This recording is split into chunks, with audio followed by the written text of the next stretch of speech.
हर हर महादेव, जय शिव शंकर। भगवान भोलेनाथ आप सभी की मनोकामना पूर्ण करें। भक्तों, हिंदू धर्म में पितृपक्ष का खास महत्व होता है। इसे श्राद्ध पक्ष भी कहा जाता है। हिंदू पंचांग के अनुसार हर साल भाद्रपद माह की पूर्णिमा से लेकर अश्विन मास की अमावस्या तक यह पक्ष लगता है। यह समय पूर्वजों की आत्मा की शांति के लिए समर्पित माना जाता है।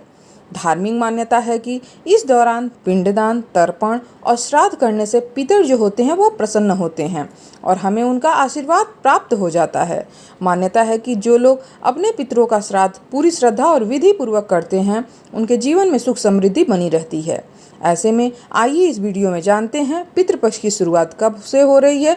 साथ ही जानिए विधि जो है पितृपक्ष की और उसकी सामग्री, क्या सामग्री होती है, क्या होता है, कब से कब तक शुरू हो रहा है पितृपक्ष। पंचांग के अनुसार पितृपक्ष भाद्रपद शुक्ल पूर्णिमा से शुरू होता है और अश्विन मास की अमावस्या तक चलता है। इसे महालय अमावस्या भी कहा जाता है। इस साल श्राद्ध पक्ष 7 सितंबर 2025 से शुरू हो रहा है और 21 सितंबर को श्राद्ध पक्ष समाप्त होगा। पितृपक्ष की तिथियां: पूर्णिमा श्राद्ध 7 सितंबर, प्रतिपदा श्राद्ध 8 सितंबर, द्वितीया श्राद्ध 9 सितंबर, तृतीया श्राद्ध रहेगा 10 सितंबर और चतुर्थी श्राद्ध रहेगा 10 सितंबर। पंचमी का श्राद्ध रहेगा 11 सितंबर। महाभरणी भी 11 सितंबर को ही मनाई जाएगी। षष्ठी का श्राद्ध 12 सितंबर, सप्तमी का श्राद्ध 13 सितंबर, अष्टमी का श्राद्ध 14 सितंबर। वहीं जो लोग नवमी का श्राद्ध करेंगे 15 सितंबर को और दसवीं 16 सितंबर। एकादशी का श्राद्ध रहेगा 17 सितंबर।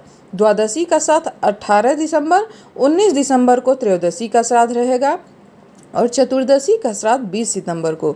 सर्वपितृ अमावस्या का दिन रहेगा 21 सितंबर।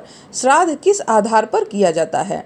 श्राद्ध कर्म मृत्यु तिथि के आधार पर किया जाता है, यानी जिस दिन व्यक्ति की मृत्यु हुई थी पितृपक्ष के उसी दिन उसका श्राद्ध किया जाता है।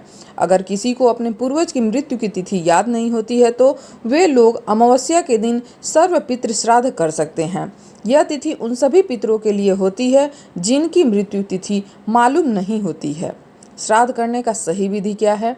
श्राद्ध कर्म करने के लिए किसी योग्य ब्राह्मण को बुलाना चाहिए। ब्राह्मणों की मदद से तर्पण और पिंडदान कराया जाता है। इस दौरान पूरी श्रद्धा से ब्राह्मणों को भोजन कराना और दक्षिणा देना चाहिए। यही नहीं, यदि आप किसी गरीब जरूरतमंद की मदद करें तो उसका पुण्य भी कई गुना बढ़ जाता है। श्राद्ध में गाय, कुत्ते और कौवे के लिए भोजन निकालना अत्यंत आवश्यक माना जाता है। इन्हें भोजन देने के बाद अपने पितरों का स्मरण करते हुए उनसे श्राद्ध ग्रहण करने की प्रार्थना करें। किस समय श्राद्ध करना चाहिए? किस समय श्राद्ध का पूजा करना चाहिए? धार्मिक शास्त्रों में श्राद्ध पूजा का सबसे अच्छा समय दोपहर को बताया गया है। दोपहर के समय योग्य ब्राह्मणों की सहायता से मंत्रोच्चारण कर श्राद्ध पूर्वक करें। पूजा के बाद जल से तर्पण करें और भोजन में से गाय, कुत्ते, कौवे आदि का हिस्सा अलग अलग करके पहले उन्हें जाकर खिला दें। गंगा किनारे जो लोग श्राद्ध करते हैं उसका क्या महत्व है? अगर संभव हो तो गंगा नदी के किनारे जाकर श्राद्ध कर्म करना चाहिए। कहा जाता है कि गंगा तट पर किया गया श्राद्ध सबसे अधिक फलदायी माना जाता है। अगर ऐसा न कर पाए तो घर पर भी विधि पूर्वक श्राद्ध कर सकते हैं। इस बात का खास ध्यान रखें कि जिस दिन श्राद्ध करें उस दिन ब्राह्मण भोज जरूर कराएं और उन्हें दान दक्षिणा अवश्य दें।